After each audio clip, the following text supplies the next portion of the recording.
దానికి తెలంగాణ ప్రభుత్వం ఒక మెట్టు దిగింది. కులగణన విషయంలో జరిగిన పొరపాట్లను సరిదిద్దే కార్యాచరణ మొదలుపెట్టింది. ఇప్పటివరకు సర్వేలో పాల్గొన్నటువంటి వాళ్ళను మళ్ళీ సర్వే చేయడం కోసం 3 రకాలైనటువంటి ఆప్షన్లను వాళ్ళ ముందు పెట్టింది. సో ఇప్పటికైనా ఎవరైతే సర్వేలో పాల్గొనలేదో వాళ్ళందరూ దయచేసి సర్వేలో పాల్గొనండి. మీరు సర్వేలో పాల్గొనని వారు ఎవరైతే ఉంటారో వాళ్ళ పేర్లు చెప్పండి. ఎందుకంటే ఇది ఒక పవిత్రమైనటువంటి కార్యక్రమానికి. ఇప్పుడు బీఆర్ఎస్ పార్టీ కేసీఆర్ సర్వేలో పాల్గొనడు, కేటీఆర్ పాల్గొనడు, పల్లారాజేశ్వర రెడ్డి పాల్గొనడు, హరీష్ రావు పాల్గొనడు. కానీ వీళ్ళు మాత్రం సర్వే ఖరాబ్ అయిందని చెప్తా ఉంటారు. మీకు ఆ హక్కులే చెప్పడానికిగా బాధ్యతతో పాల్గొన్న వాళ్ళం మేము చెప్పాలి. ఇవాళ ఒక స్పెషల్ డ్రైవ్ కూడా మేము అనుకుంటాం క్యూ న్యూస్ నుంచి.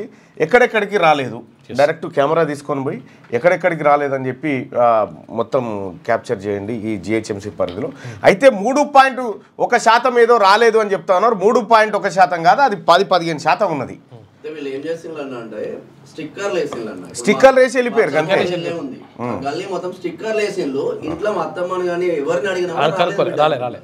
సరే, ఇప్పుడు దానిపైన ఒక స్పెషల్ డ్రైవ్ కూడా నిర్వహిస్తాం క్యూ న్యూస్ తరఫున. ఎక్కడెక్కడికి రాలేదు, ఎందుకు రాలేదు, కారణాలు ఏం చెప్పారు.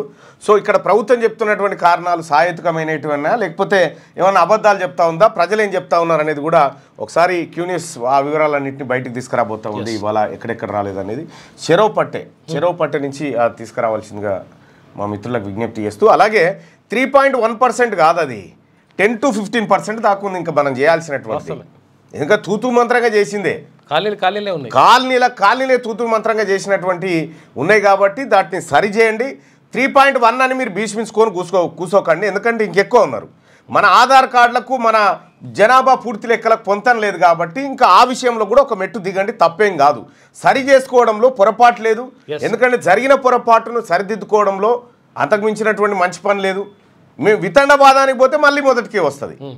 సో కాబట్టి రీసర్వేకి సంబంధించినటువంటి కార్యక్రమం ఏదైతే రాష్ట్ర ప్రభుత్వం చేస్తుందో రాష్ట్ర ప్రభుత్వానికి కృతజ్ఞతలు తెలియజేస్తూనే, అలాగే సర్వేను పూర్తి స్థాయిలో 100% సర్వే రావాలి.